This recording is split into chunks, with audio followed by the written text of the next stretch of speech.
Have you ever wondered why on Christmas we cut down and carry evergreen trees inside our houses, decorate them with fancy ornaments, and place presents underneath them?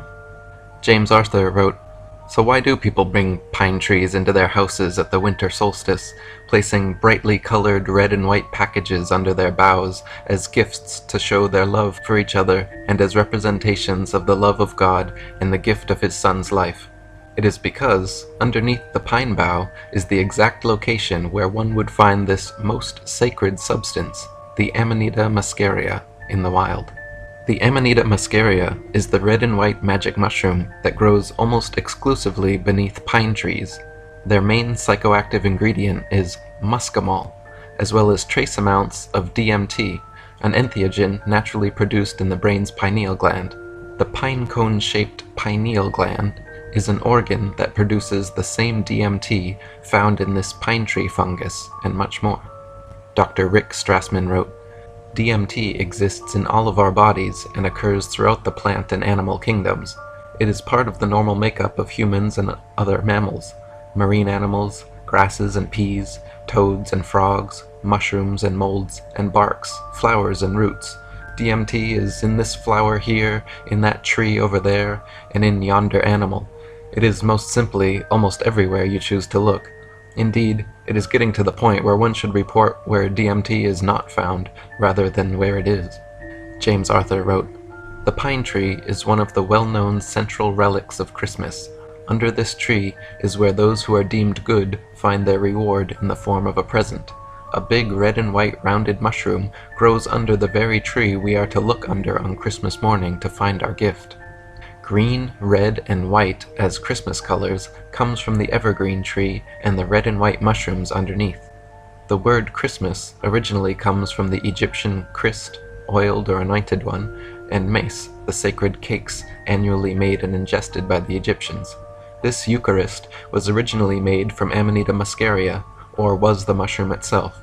The tradition existed all over the ancient world, but most of the iconography and symbology recognized today comes from pre-Christian Northern Europe." James Arthur wrote, "The very name Christmas is a holiday name composed of the words Christ, meaning one who is anointed with the magical substance, and Mass, a special religious service or ceremony of the sacramental ingestion of the Eucharist, the body of Christ. In the Catholic tradition, this substance, body, soma, has been replaced by the doctrine of transubstantiation, whereby in a magical ceremony the priests claim the ability to transform a cracker or round wafer into the literal body of Christ." Dana Larson wrote, "Although most people see Christmas as a Christian holiday, most of the symbols and icons we associate with Christmas celebrations are actually derived from the shamanistic traditions of the tribal peoples of pre-Christian Northern Europe. The sacred mushroom of these people was the red and white Amanita muscaria mushroom. These peoples lived in dwellings made of birch and reindeer hide called yurts. Somewhat similar to a teepee, the yurt's central smoke hole is often also used as an entrance. After gathering the mushrooms from under the sacred trees where they appeared, the shamans would fill their sacks and return home. Climbing down the chimney entrances, they would share out the mushrooms' gifts with those within. Santa also dresses like a mushroom gatherer. When it was time to go out and harvest the magical mushrooms, the ancient shamans would dress much like Santa, wearing red and white fur-trimmed coats and long black boots. To this day, Siberian shamans dress in ceremonial red and white fur-trimmed jackets to gather the magic mushrooms. First, they pick and place the mushrooms to partially dry on nearby pine boughs, which prepares them for ingestion and makes the load lighter. This is why we decorate our Christmas trees with ornaments and bulbs, because the gatherers would always adorn trees with drying mushrooms. Next, the shaman collects his red and white presents in a sack and proceeds to travel from house to house, delivering them. During Siberian winters, the snow piles up past the doors of their yurts or huts, so the red and white clad shaman must climb down the smoke hole or chimney to deliver the presents in his sack. Finally, the appreciative villagers string the mushrooms up or put them in stockings hung affront the fire to dry. When they awake in the morning, their presents from under the pine tree are all dried and ready to eat. Dana Larson wrote, The amanita mushroom needs to be dried before being consumed. The drying process reduces the mushroom's toxicity while increasing its potency. The shaman would guide the group in stringing the mushrooms and hanging them around the hearth fire to dry. This tradition is echoed in the modern stringing of popcorn and other items. James Arthur wrote, "The ancient shamanic use of Amanita muscaria in Siberia is well documented. Despite governmental oppression against its use, there are still many who refuse to accept the authorized state religion and continue the shamanic traditions in secret. Just as the Siberian shaman, commonly dressing in red and white, would enter through the opening in the roof of a home where a ritual was to be done, Santa Claus also arrives on the roof and enters through the chimney. Just as the shamans would gather the mushrooms in bags, which they would bring with them when performing a ceremony, Santa Claus also, on the holy day, brings presents in a bag. Siberian reindeer also enjoy eating Amanita muscaria mushrooms, and thus are often used as a lure by the deer-herding natives. Since one of the hallucinatory experiences often felt on psychedelic mushrooms is that of flying, Santa's flying reindeer most likely derive from this." In the Arctic Circle, this fungus also has magical associations with animals.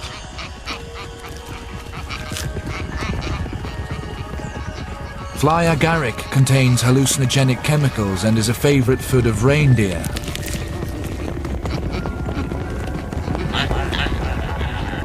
For thousands of years, the lives of reindeer and Sami people have been entwined.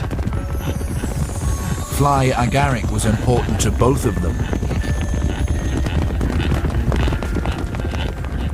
In autumn, reindeer seek out the mushrooms, even under an early fall of snow.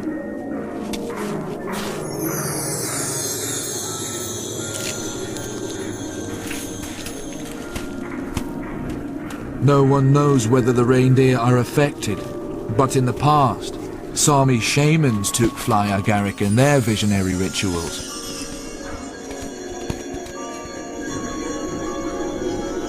They even drank urine from reindeer, believed to be under the influence.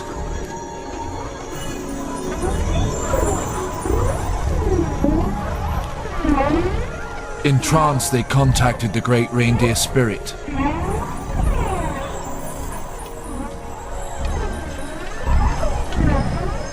On humans, the drug heightens senses and creates visions of flying.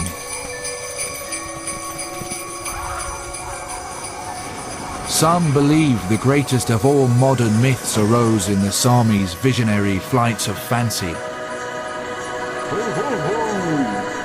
Perhaps early 19th century ideas drew on these stories to create a Christmas legend. Dana Larson wrote, "Reindeer were the sacred animals of these semi-nomadic people. As the reindeer provided food, shelter, clothing, and other necessities, reindeer are also fond of eating the Amanita mushrooms. They will seek them out, and then prance about while under their influence. The effects of the Amanita mushroom usually include sensations of size distortion and flying. The feeling of flying could account for the legends of flying reindeer, and legends of shamanic journeys included stories of winged reindeer transporting their riders up to the highest branches of the world tree. The flying reindeer, sleigh, and the entire Santa Claus mythology originates from Siberia, where Saint Nicholas, the patron saint of children, is a supplanter to the indigenous shamans." James Arthur wrote, "Saint Nicholas, known as the patron saint of children, is the most revered saint in Russia, second only to the apostles. He is the Russian Orthodox Church's supplanter to the native people's highly respected local shaman. A shaman is a holy man that is well acquainted with a form of spirituality that incorporates plant entheogens, which facilitate the NDE, near-death experience, or out-of-body experience. Saint Nicholas may not have been a shaman, yet the symbolism on and coloring of his robes could lend to speculation." Dana Larson wrote, "One of the side effects of eating Amanita mushrooms is that the skin and facial features take on a flushed, ruddy glow. This is why Santa is always shown with glowing red cheeks and nose. Even Santa's jolly ho-ho-ho is the euphoric laugh of one who has indulged in the magic fungus." Santa's famous magical journey, where his sleigh takes him around the whole planet in a single night, is developed from the heavenly chariot used by the gods from whom Santa and other shamanic figures are descended. The chariot of Odin, Thor, and even the Egyptian god Osiris is now known as the Big Dipper, which circles around the North Star in a 24-hour period. In different versions of the ancient story, the chariot was pulled by reindeer or horses. As the animals grew exhausted, their mingled spit and blood falls to the ground, forming amanita mushrooms. James Arthur wrote, "It is fairly common knowledge that the 噚⁰ Saint Nick, was an amalgamation of older Germanic Norse gods such as Thor, Donner, Odin, and Wotan. What's missing here is, just as Santa flies through the skies in his sleigh, Odin, as well as the rest, rode through the sky in his chariot, which is depicted in the stars by the Big Dipper. The Big Dipper is the chariot of Odin and Wotan, Thor, King Arthur, and even Osiris of Egypt. The chariot that circles the North Star in a 24-hour period is thus also known as the Sleigh of Santa Claus because it circles his mythological home, the North Pole. It is no surprise that Nordic Germanic gods have connection to mushrooms in their mythology. As Thor throws his mushroom-shaped hammer to the ground, mighty thunders and lightning cracks cause the real mushrooms to appear. As the horses pulling Odin through the sky in his chariot become overexerted, their blood-mingled spit falls to the ground and causes the amanita mushrooms to grow at those exact points. Probably the first Santa was Osiris in ancient Egypt, who rode his flying chariot to and from the North Pole, was born on December 25th, and celebrated by putting presents underneath an evergreen tree. James Arthur wrote, "Not only did Osiris ride the sky in a chariot, but after his death Isis found that an evergreen, cedar, had grown overnight from a dead stump to full-sized, which was understood as a sign of Osiris's rebirth and immortality. Interestingly, the traditional birth of Osiris is the 25th of December. The 25th of December was also celebrated annually by putting presents around the cedar tree. This tradition is at least 5,000 years old. The birth of Horus to the goddess Virgin Mother Isis is perhaps the eldest representation of the goddess sun mythology. Yet it is impossible to know this, or the real age of the astrotheological Virgo giving birth to the child god star mythology for sure. However, it is the oldest source I have found. Santa, an anagram for Satan, dresses in red, keeps lists of naughty and nice children, and seems to steal Christmas from Jesus. But if understood in its original mushroom context, Santa is not a conniving, omniscient list keeper. He's an entheogen, a plant or substance which is said to generate the god within. The word entheogen breaks down en for inside, theo for god, and gen for generate. Generate the god inside. If you have ever taken an entheogen, like psilocybin, DMT, peyote, or ayahuasca, then you are already aware of the spiritual or even religious experiences associated with them. As anyone who has tried them knows, and most anyone who hasn't fiercely denies, these entheogens put us directly in contact with that spark of the divine within ourselves. They allow us access to higher consciousness and open our third eyes. The outer material world dissolves, and the five senses return to a state of one sense, one consciousness. James Arthur wrote, "First-hand understanding is through the ingestion of the holy substances, of which there has been so much written that this brief expose merely scratches the surface of. It is this direct communal contact which is truly the means whereby a human being can experience his true spiritual nature. One must take very seriously his or her own spirituality, for this is that which we truly are. As I stated in the opening sentence, this experience is of extremely great value, so much so that I feel it necessary to the evolutionary process of each and every individual, and inevitably to all of mankind. If you have mischief, wickedness, or secrecy in you, then entheogens will take you down into the depths of your own hell. But if you have kindness, love, and truth within you, entheogens will raise you up into the heights of that heaven. When people of a poor disposition or in a negative mood eat magic mushrooms, they usually have a bad trip and experience frightening or depressing hallucinations. When people of a good disposition or in a positive mood eat mushrooms, they usually have a great trip and experience hours of uncontrollable laughter and a loving, close feeling with everyone around. Just like at Christmas, Santa keeps lists of children who are naughty and nice, at Easter, only good kids get to eat the colored eggs. This is likely because good kids on mushrooms are hilarious and lots of fun, whereas naughty kids on mushrooms guarantee a bad trip for everyone, so they get cold at Christmas and no eggs at Easter. James Arthur wrote, Santa Claus is an all-knowing icon that reads the hearts and intentions of everyone on the planet. Each child is told the story of the round man who wears red and white, and his associates, reindeer, little people, and Mrs. Claus. They are also told the story of a miraculous worldwide flight in a sleigh which results in presents being delivered under a tree. Yet when a child reaches the age of reasoning, he is informed that this story is all a fabrication.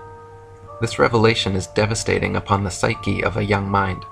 It is also at this time that the child is often comforted and pacified from the shock by very strong reinforcement that the religious systems which the parents or guardians profess are indeed factual, and an attempt is made to incorporate the respective religious traditions into the holiday as the real meaning for the celebration. Santa Claus and the Easter Bunny have both been uprooted from their original positions. They began as mythological mushroom heroes understood in a spiritual context both by children and adults. Now their literal meaning has been suppressed, and a fake image has been corporatized by Coke, Cadbury, and others. The effect this has had is to turn mythological heroes into fantasies and lies. It was not meant for children to discover as they are coming of age that parents, family, and friends have lied to them about Santa and the Easter Bunny. It was meant for them to discover deeper meanings behind the mythologies, such as the ancient astrotheological understanding of the heavens, the knowledge of the zodiacal procession, the seasonal cycles like solstices and equinoxes. The whole complexity of the modern Christmas mythos is an unexplainable mess without the magic mushroom. The story is completely unintelligible. Dana Larson wrote, Some psychologists have discussed the cognitive dissonance which occurs when children are encouraged to believe in the literal existence of Santa Claus, only to have their parents' lie revealed to them when they are older. By so deceiving our children, we rob them of a richer heritage. Many people in the modern world have rejected Christmas as being too commercial, claiming that this ritual of giving is actually a celebration of materialism and greed. Yet, the true spirit of this winter festival lies not in the exchange of plastic toys, but in celebrating a gift from the earth, the fruiting top of a magical mushroom, and the revelatory experiences it can provide. Instead of perpetuating outdated and confusing holiday myths, it might be more fulfilling to return to the original source of these seasonal celebrations. How about getting back to basics and enjoying some magical mushrooms with your loved ones this solstice? What better gift can a family share than a little piece of love and enlightenment? Caught in the crossfire. It's caught in the crossfire.